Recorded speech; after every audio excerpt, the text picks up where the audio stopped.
이 아이들이 교실에 가서 발표를 할 때 어떻게 하라 이런 얘기 할 수 있지 않을까요? 이게 수업이라고 하지만 사실 얘가 학습을 하기 위해서는 어떤 것들이 준비돼야 되는가, 또 준비할 수 있도록 도와줄까, 교사뿐만 아니라 엄마들한테도 굉장히 좀 도움이 되지 않을까라고 생각이 됩니다. 학부모님 안녕하세요. 김쌤입니다. 지난 신입생들을 위한 특강을 위해서 영훈초를 방문했었는데요. 그때 방문했을 때 이 영훈초등학교의 또 장점이나 영훈초등학교의 비전 등등을 소개하는 시간을 갖지 못해서 오늘 다시 재방문하였습니다. 학부모님들 중에서도 아시는 분은 아시겠지만 영훈초등학교는 열린 교육, 또 영어 몰입 교육을 처음으로 시작한 학교입니다. 우리나라의 핫한 교육 주제에는 항상 중심에 있었던 우리 영훈초등학교는 과연 어떤 교육 비밀이 있기 때문에 늘 중심에 있는지, 또한 넥스트 에듀케이션, 다음 비전은 또 무엇인지, 이런 부분에 대한 궁금증을 해결하고자 영훈초등학교 교장선생님이신 김대곤 교장선생님을 모시고 이야기를 나눠보도록 하겠습니다. 교장선생님 안녕하세요. 네, 안녕하세요. 네, 영훈초등학교 교장 김대곤입니다. 아마도 여러분들 좀 보셨을 때 좀 놀라셨을 거예요. 보통 교장 선생님 하면 좀 머리가 많이 빠지거나 또 주름도 많고 흰머리 가득한 그런 모습 생각하셨을 텐데 조금 다르죠. 영훈초등학교가 좀 다르다는 이 증거가 또 아닐까라고 생각이 됩니다. 교실에서 수업하고 또 여태까지 많이 적용했던 많은 것들을 또 영훈초등학교에서 또 배운 것도 많고 오늘 여러분들과 함께 좋은 시간이 되었으면 좋겠습니다. 영훈초등학교 하면은 현재 이제 영어 몰입 교육으로 또 가장 표본이 되는 학교이거든요. 또 학부모님들도 그 부분에 가장 관심이 많으시고 영어 교육을 특별하게 시키고 계세요. 우리 영훈초등학교에서는. 영훈초등학교의 영어 교육은 어떤 교육인지 좀 듣고 싶습니다. 영훈초등학교 영어 교육은 한마디로 말씀드리면은 생활과 삶으로 이어지는 영어 교육이다, 이렇게 좀 말씀드릴 수 있겠습니다. 저희가 입시에 맞춰서 시험을 잘 보기 위한 영어도 할 수 있겠지만은 학생들한테 아주 어렸을 때부터 미국에 있는 교실을 그대로 한국에다가 옮겨 심어서 아이들이 생활 속에서 영어를 자연스럽게 배울 수 있는, 정말 말 그대로 바이링걸 학생을 길러내는 데 목표가 있는 거죠. 근데 특별히 이렇게 하기 위해서 특별한 프로그램이 또 필요하고 또 교육과정도 필요합니다. 그래서 저희 학교에서 사용하는 교육과정이 저희가 대한민국의 최초로 캠브리지 그 인터내셔널 교육과정을 우리 학교에 도입해서 제가 교육과정을 적용하고 있고요. 그 다음에 요즘에 한참 이슈가 되고 있는 이제 IB. 그래서 저희 학교 수업이 모듈 수업으로 해서 한 가지 개념과 주제를 가지고 다양하게 아이들이 생각하고 그 결과를 나중에 내서 발표하는 데까지 해서 미국 교실을 전형적으로 딱 옮겨놓은 그런 생활 중심의 영어 교육이다, 이렇게 말씀드릴 수 있겠습니다. 그 교장선생님은 또 특별한 이력이 좀 있으세요. 교육대학교를 나오신 분들이 이제 초등학교 선생님이신데 우리 초등학교 선생님들 중에서 또 미국에 유학을 갔다 오신 교장선생님은 그렇게 많지 않으시거든요. 그래서 본인이 이제 미국에서 공부하시고 또 미국에 있는 초등교사들의 워크숍도 참여하시고, 그래서 미국의 교육에 대해서 되게 친숙하시고 많은 정보가 있으신 걸로 알고 있는데요. 미국의 초등학교하고 우리나라 초등학교의 어떤 차이점, 미국의 초등학교 선생님들하고 우리나라 초등학교 선생님들의 장단점, 그런 게 있다면 어떤 게 있을까요? 글쎄, 유학 이제 갔다 온 지는 그래도 또 시간이 또 꽤 지났습니다. 근데 당시에 유학 갔다 온 초등학교 선생님이 거의 없었던 걸로 제가 알고 있어요. 과감하게 이제 학교에 사표를 쓰고 정말 미국에 한번 가서 공부하고 싶다라는 인생의 이제 버킷리스트가 있었기 때문에 이제 그걸 실천하기 위해서 한번 갔었는데요. 제가 생각할 때 이제 미국 교육이랑 한국에 있는 초등교육이랑 이렇게 그냥 비교해봐라, 단순 비교는 사실 좀 어려운 것 같습니다. 왜냐하면 이게 개인마다 또 다르고 학교마다 다르기 때문에. 하지만 제가 그냥 느꼈던 것 가운데서 말씀드리면, 전 세계 어딜 가도 대한민국 교사처럼 똑똑하고 열심히 하는 교사는 저는 정말 찾기 어렵다라는 생각이 일단 우선적으로 좀 듭니다. 그래서 모르겠습니다. 제가 있는 또 환경 가운데서는 너무 좋은 선생님들을 많이 만났기 때문에 이제 그러지 않나 이제 싶은데요. 근데 제가 느끼는 것 가운데서 미국 교육의 가장 좋은 점은 저는 케어 시스템이라고 생각합니다. 한 학생을 그래도 소홀히 여기지 않기 위해서 교사에 별도의 교사를 붙이거나 재정적으로 그것들을 아까워하지 않고, 이 아이는 반드시 케어 받아야 되는 학생이니까 우리가 어떻든지 방법을 만든다라고 하는 그런 사고를 갖고 있는 자체가 저희들한테 좀 신선한 자극을 주지 않나라고 생각되고, 한국 교육도 조금씩 더 가면서 정말 개별적인 이 케어 또 전체적인 케어 이런 균형 있는 케어 시스템이 좀 있어야 되지 않을까라고 좀 생각이 되고요. 두 번째는 오늘 또 이야기가 또 많이 나올 수 있는 부분 중에 하나인데 목표를 어디에다 두느냐라고 하는 것 같습니다. 우리나라는 교육 생태계상 최고의 꼭지점에 있는 거는 바로 대학 입시입니다. 대학 입시에 초점을 맞추다 보니까 이게 중학교, 고등학교뿐만 아니라 그 밑에 있는 초등학교까지 연결이 돼서 교육의 질과 또 프로그램들이 다 바뀔 수밖에 없는 그런 시스템이 좀 되고 있는데 미국에서 이 대학교 가는 이 시스템이 우리 수능에 포커스를 맞추는 게 아니라 어떻게 하면 이 학생이 그동안에 잘 정말 성장을 했는가 여기에 포커스를 맞추다 보니까 이 교육의 질도 그거에 맞춰서 가지 않나라는 좀 그런 생각이 있습니다. 그래서 한편으로 우리 교육도 물론 정말 전 세계를 이끄는 여러 가지 또 좋은 순기능도 있지만 바뀌어야 할 부분도 많이 있지 않을까 또 이렇게 좀 생각이 됩니다. 너무 좋은 말씀 해주신 것 같은데요. 정말 저도 이제 현장에서 교사로 있을 때 가장 안타까웠던 것들이 최고의 인재들이 이제 학교에 와서 교사로 경력이 쌓이면 쌓일수록 경쟁력이 떨어지는 것이 저는 좀 안타까웠거든요. 그런 이유가 교사의 책임이라기보다는 교육 시스템 때문이라고 생각해요. 정말 우리 아이들에게 찐 실력, 진검승부를 할 수 있는 찐 실력을 길러주고 싶은데 모든 것이 이제 대입에 맞춰져 있다 보니까 그런 부분에 있어서 회의감을 좀 많이 갖고 있거든요. 이런 부분 정말 우리나라가 선진국 또 글로벌한 경쟁력을 갖추기 위해서는 반드시 함께 고민하고 해결해야 될 문제라고 정말 생각합니다. 정말 실력 있는 분들이 최고의 세계 최고의 분들이 학교에 와 있다는 것은 저도 정말 공감하고 또 글로벌한 추세 자체가 어떤 하나의 입시보다는 진짜 리얼 경쟁력이 있는 것 쪽으로 지금 쏠려가고 있거든요. 특히 이제 필드 현장에서 이제 필드에 있는 글로벌 리더들의 변화들을 보면 진짜 실력이 있으면 학력을 무관하고라도 연봉 대우를 받는 시대예요. 물론 그 진짜 실력이라는 게 아무 곳에서나 나오지는 않겠죠. 지금 영훈초에서 우리 교장 선생님께서 생각하시는 것과 같은 단순한 이제 영어 교육을 넘어서서 글로벌한 역량을 키우기 위한 많은 노력들을 지금 하고 계신 것 같은데 이제 넥스트 에듀케이션 특히 이제 IB 얘기 아까 살짝 해주셨는데 인터내셔널 바칼로레아 이 역량을 세계 글로벌한 탑티어 학교들이 많은 관심을 갖고 이제 참여 중인데 영훈초등학교에서도 이 부분에 어떤 또 계획을 갖고 계신 것 같아요. 어떤 계획을 현재 갖고 계신가요? 네, 영훈초등학교가 그동안에 이제 우리나라 최초의 열린 교육 또 우리나라 최초의 이모전 교육 뭔가 좀 새로운 혁신을 좀 가져오고 와야 된다라는 저희 부담감이 솔직히 있습니다. 그런 면에서 저희 학교에서 지금 준비하고 있는 거는 전 세계적인 교육 동향 중에 하나인 이 IB 교육 시스템을 학교에 도입하려고 이제 애를 쓰고 있는 상황이고요. 사실은 저희가 영어 교육 프로그램에 벌써 이미 10년 전부터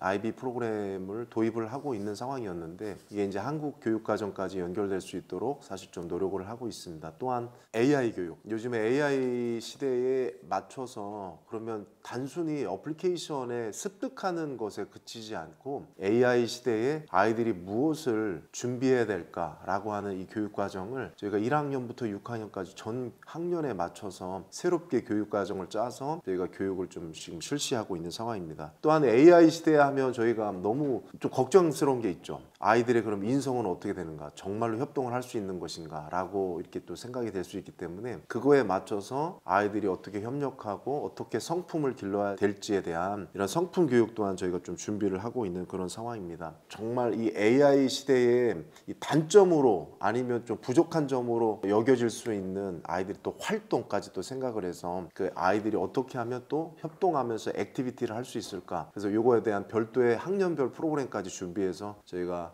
학교 교육 과정을 운영하고 있는 상황입니다. 네, 말씀이 나와서 그런데 제가 지난번 이제 영훈초등학교 학부모님 대상으로 특강을 했을 때 유태인 가정에 입양을 간 릴리라는 학생, 우리나라 아이인데 미국의 유태인 가정에 입양을 간 릴리라는 학생이 결국 하버드 대학교에 갔다 그 말씀을 드렸거든요. 그래서 많은 부모님들이 궁금해하셨을 거예요. 왜 유태인 교육이 어떤 거길래 어떤 나라인지가 중요한 게 아니라 그 가정에 입양된 것만으로 하버드 아이비리그에 갈 수 있었을까? 우리가 그냥 쉽게 협동해라 해서 협동할 수 있으면 얼마나 좋겠어요. 유태인과 같은 질문법, 하브르타 교육 그냥 뭐 그 별거 있겠어? 그냥 막 질문하면 되지. 뭐 이렇게 생각할 수 있을 텐데 사실은 그 디테일이 가장 중요한 거잖아요. 어떻게 질문하는지, 어떤 질문 교육이 우리 아이들을 유태인 가정만큼 폭발적인 역량들을 키울 수 있는지, 또 이런 부분에 대해서도 교장 선생님께서 또 이제 고민하시고 또 여러 가지를 또 만드시고 책도 쓰시고 하신 것 같은데요. 교장 선생님께서 만드신 그 질문법 카드가 있다고 들었습니다. 예, 예. 네, 그 부분 좀 소개 한번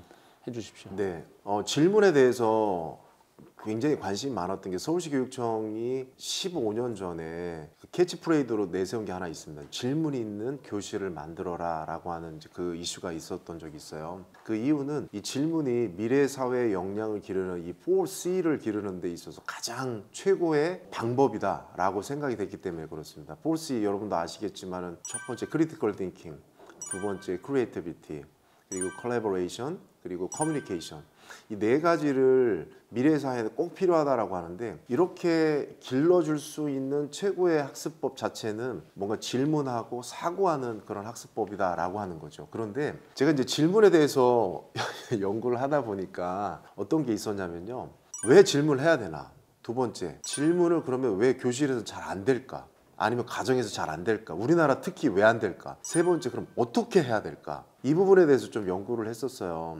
처음에 이제 정답을 얻었던 게, 하브루타를 하는 유대인들은 과연 어떻게 그러면 이 독서와 관련된 질문을 이렇게 하고 있고 이게 진짜 효과가 있는가? 라고 하는 부분입니다. 수많은 논문들을 쭉 찾아보면서 하브루타가 정말 효과가 있다는 건 이미 검증이 된 상황이었어요. 그럼 유대인들이 과연 이걸 어떻게 하나, 이제 이거를 면밀히 보다 보니까 우리나라에서는 그러면 반대로 왜 안 하는가, 이걸 같이 접목시켜서 연구를 하기 시작했습니다. 이제 거기에서 얻었던 정답이 뭐였냐면 딱 한 가지 단어였어요. 모델 퀘스처닝. 이 하브루타를 하고 있는 유대인들이 매주 토요일 날마다 랍비와 함께 아주 어린 아이들이 어른들이 하는 질문을 듣고 그거에 대해서 대답을 하는 형식으로 계속 교육을 받았습니다. 근데 어른들이 하는 이 질문이 언젠가는 자기 거가 되고, 또 어른들이 하는 질문을 대답하고 또 거기에 피드백 질문을 또 받고 또 아이가 대답하고, 이 과정 가운데서 아이의 사고가 넓어질 수밖에 없고 또 깊어질 수밖에 없는 그런 상황이 되는 거죠. 그럼 유대인들이 그럼 어떻게 이 질문들을 했을까? 근데 그분들은 이게 삶이 된 게 질문이 대대로 내려오면서 어떤 것들을 사고할 때 이렇게 하면 된다라는 게 몸소 익혀진 거죠. 근데 그 자체를 분석을 해서 봤더니 질문이 단계가 있다라는 것들을 좀 알게 됐어요. 여러분이 알고 있는 이제 블룸 아시죠? 블룸이 사고 체계 6단계를 만들었습니다. 그런데 이걸 짧게 얘기하면 저차원적 사고와 고차원적 사고라고 말할 수 있어요. 그런데 각각의 질문도 이렇게 저차원적 질문으로 하는, 단순하게 무엇이야, 어디야, 누구야라고 하는 이런 단순 질문부터 나중에 가장 크게 어떻게 적용하고, 그래서 so what, 이게 도대체 뭘 어떻게 하는 건데 라고 하는 이런 질문까지 깊이 있는 질문들을 체계를 나눠 놓고 애들이 그 샘플 질문, 이 질문들을 계속 연습하면서 언젠가는 이 질문이 내 거가 되고 이 질문을 또 응용하고 할 수 있는 방안이 될 수 있도록 해야 되겠다. 그래서 이제 질문을 우리나라 아이들에 맞게 체계를 한번 나눠봤습니다. 그리고 그 체계를 나누고 이거를 아이들한테 실험을 하면서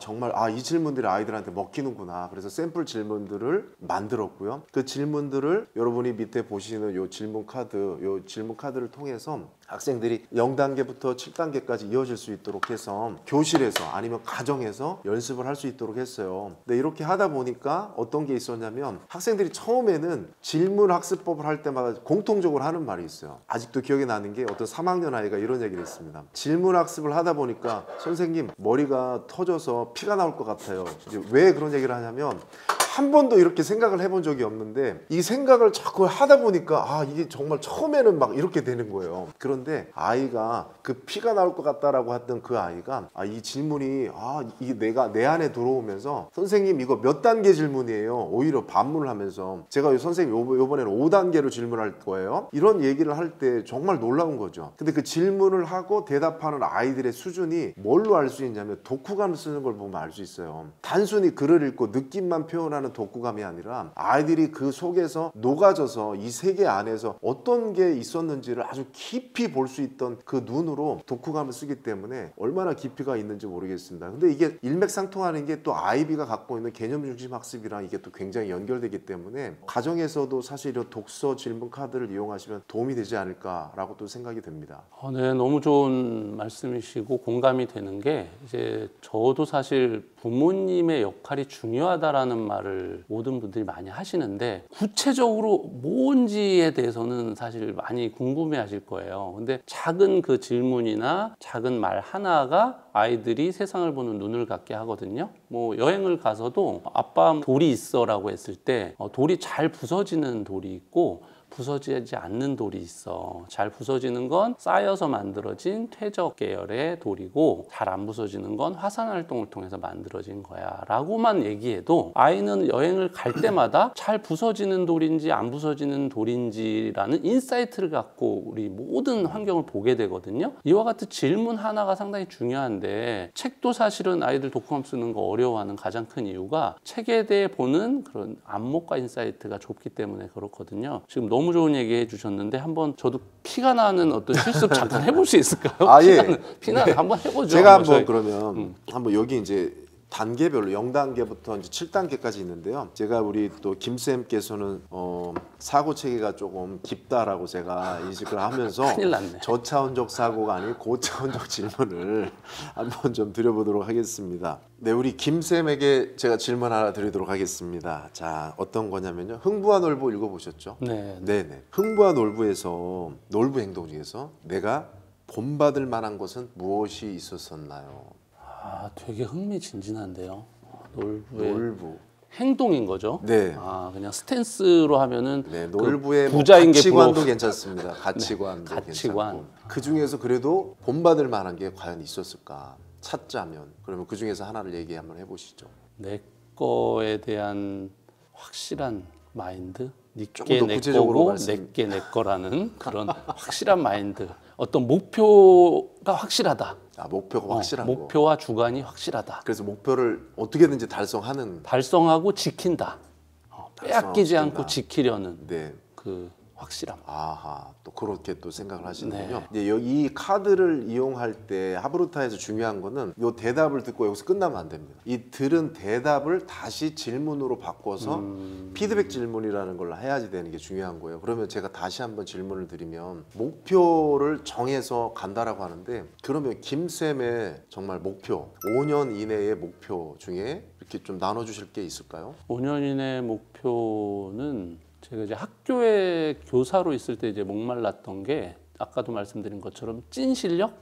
아이들의 진짜 글로벌한 찐 실력에 대한 어떤 일조를 좀 하고 싶은 거 그걸 제가 다 할 수는 없겠죠. 근데 어느 한 부분 특히 인지사고력 발달 그러니까 우선 아이들은 이제 브레인업이 좀 돼야 되잖아요. 브레인업 될 수 있는 시기가 있고 근데 그 시기에 브레인업을 시키면 그 아이들이 어떤 분야에 가서도 자기 자신이 갖고 있던 역량의 그 이상의 퍼포먼스를 보일 테니까 그게 또 국가 경쟁력이 될 테고 그래서 남을 따라 한다든지 아니면 단순히 입시를 통과하는 그 정도 능력 말고 아이들의 이제 인지 브레인을 업할 수 있는데 좀 일조하고 싶다는 게 이제 제 생각이고 조금 짧게 말하면 구독자 10만 실버 버튼 받는 거 그게 목표입니다. 네, 보세요. 흥부와 놀부인데 국가 경쟁력, 뭐 유튜브 얘기까지 나왔어요. 이거는 그냥 단순히 글을 쓰라고 했을 때는 상상도 못하는 거죠. 근데 그렇네요. 질문 하나가 이렇게까지 연결될 수 있다라는 거. 여기서 또 다른 질문이 또 나오지 않겠습니까? 사실 우리가 질문을 잘 못하는 거는 저희 세대에 어렸을 때 이 질문을 제대로 배운 적이 한 번도 없습니다. 그렇기 때문에 막상 질문하라고 하면 다 W만 떠올리는 거예요.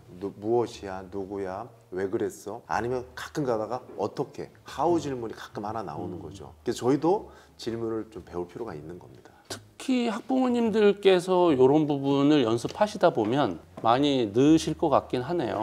교사들도 사실 롤플레잉을 하면서 이 인사이트가 생기거든요. 그러니까 이걸 저 카드만 그냥 쓴다고 되는 게 아니라 저 카드 정말 사서 직접 아이랑 하면서 그 이상의 것들을 발견하게 되는 것 같아요. 맞습니다. 이런 액션들을 아이와 함께 하기도 하고 또 우리 선생님들도 이 카드를 직접 사용하셔서 연수로도 사용하시고 하면 좀 더 이런 부분에 대한 것들이 좀 활성화되고 늘 수 있지 않을까 생각되는데요. 네. 되게 짧지만 되게 재밌네요. 아, 예. 학교에서도 실제로 아이들 이제 발표시킬 때 이제 교사가 3월 달에 자유로운 발표를 많이 할 수 있는 분위기의 훈련을 하는 바는 이제 학기 중 어떤 때라도 질문을 시키면 발표를 많이 하는데 사실 그 교육이 안 된 상태에서는 애들이 발표 거의 안 하잖아요. 네. 특히 우리나라 같은 문화 아시아권에서는 정답 말하지 않으면 완전 창피해지는 이런 분위기가 사실 또 이 서구 문화랑 좀 다른 것 같아요.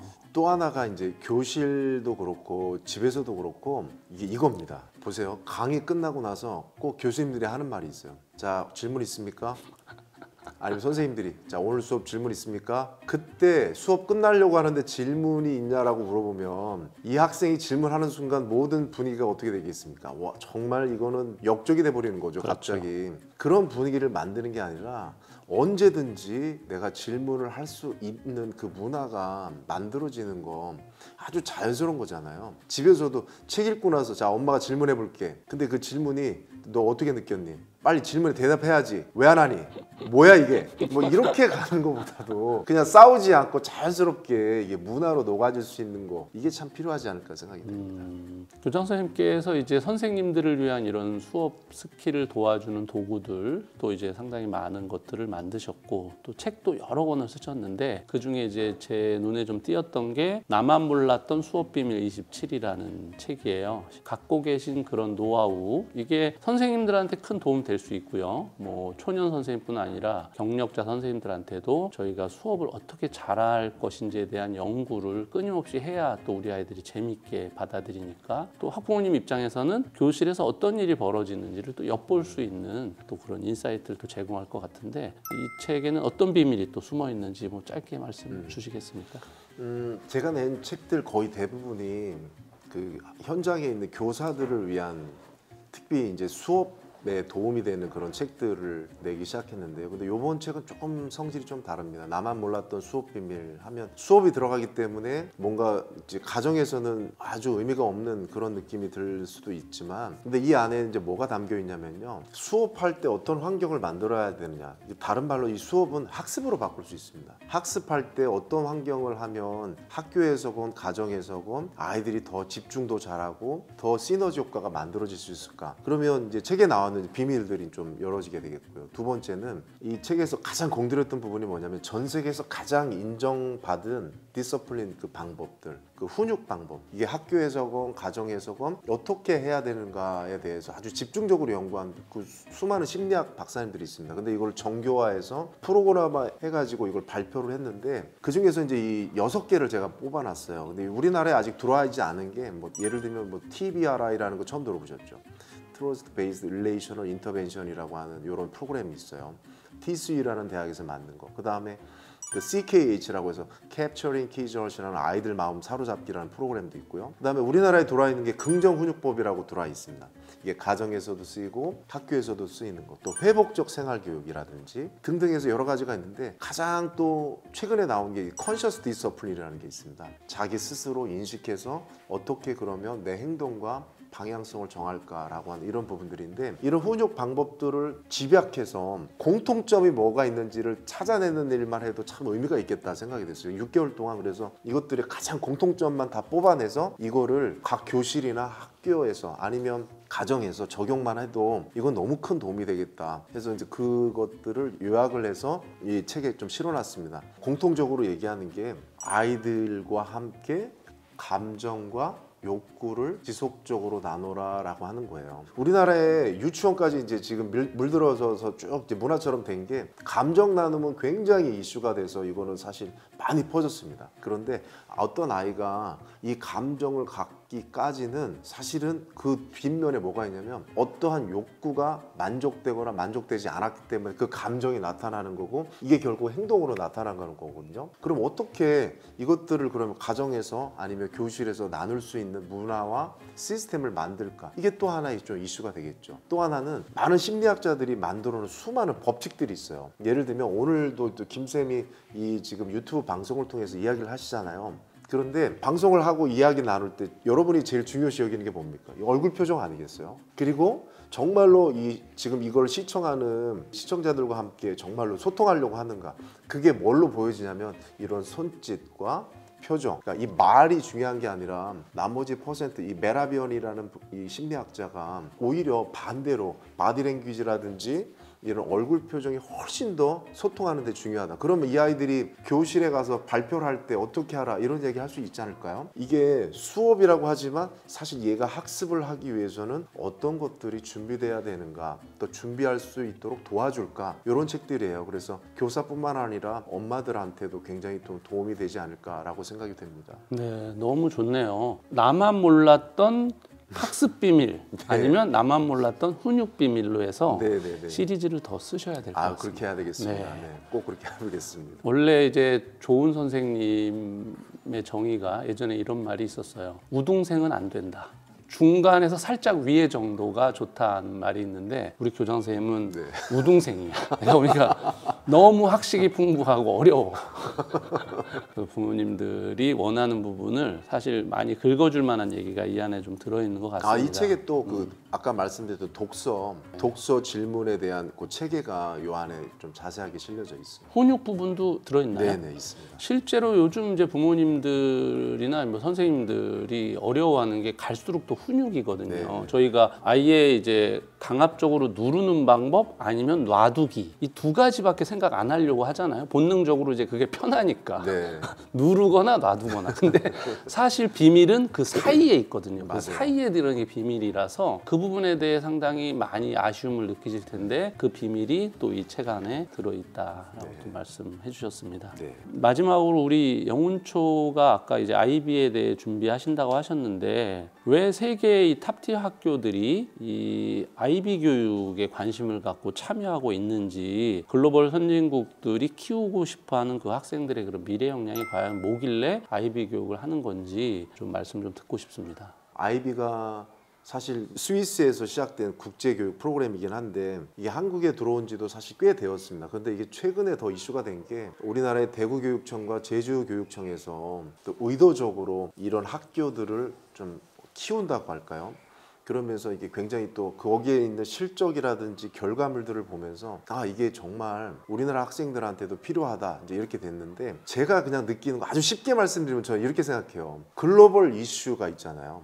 우리 얼굴이랑 똑같습니다. 글로벌 이슈를 볼 수 있는 눈을 길러주는 거고, 그 글로벌 이슈를 입으로 뭘 하냐면 질문을 내뱉습니다. 이럴 때는 어떻게 할까? 저럴 때는 어떻게 할까? 그래서 이 질문을 내뱉고 이거를 어떻게 문제 해결을 해야 되잖아요. 이 머릿속에서 문제 해결을 해야 되는데 어떻게 해야 될지를 프로세스를 너무 잘 만들어 놓은 이 교육 과정 프로그램이다 라고 좀 말씀드리겠습니다. 특별히 방송을 보시는 이제 부모님들 같은 경우에 우리가 교육 과정이 바뀐 거 아세요? 2022 교육 과정이 지금 우리나라 전체 학교에 적용이 되고 있어요. 2022 교육 과정의 핵심 중에 하나가 뭐냐면 개념 기반 탐구 학습입니다. 근데 이 모토가 어디서 왔을까요? IB예요. 근데 우리나라 교육의 방향성도 IB에 맞춰서 가고 있다는 것들을 안다면 학교에서 이것들을 빨리 적용하고 어떻게 구체적으로 실현할까에 대해서 고민하지 않으면 안 되는 그런 시점이 된 거죠. 그래서 특별히 아이들한테 아까 말씀드린 대로 눈으로 글로벌 이슈를 보고 이거에 대해서 질문을 내뱉고 어떻게 문제 해결을 하는지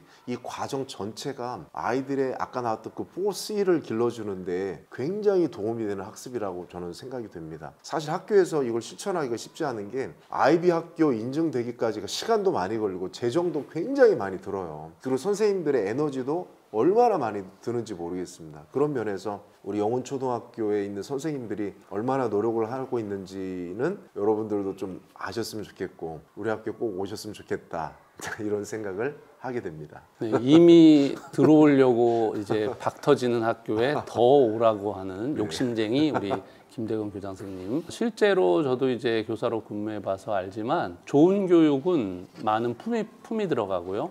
우리 교사들의 불편함과 귀찮음 이런 모든 산을 넘어야 이루어지거든요. 그런데 그럼에도 불구하고 이런 새로운 도전을 하고 있는 영훈초등학교 참 존경스럽고 우리 선생님들 멋지다라고 말씀드리고 싶습니다. 정말 새로운 교육에 도전한다는 게 상당히 불편한 거거든요. 아이들에게는 큰 도움이 되는 거지만 교사들에게 크게 불편한, 그럼에도 도전하고 있는 우리 영훈초등학교에 또 박수를 보내고, 오늘 좋은 인사이트를 오늘 주신 또 김대건 교장 선생님께 감사드립니다. 아유, 감사합니다. 네.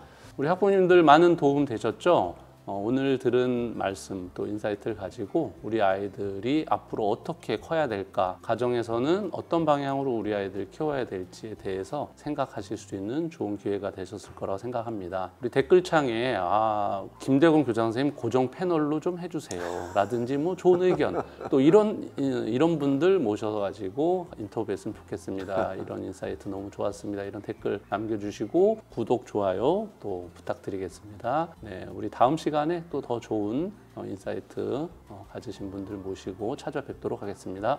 감사합니다.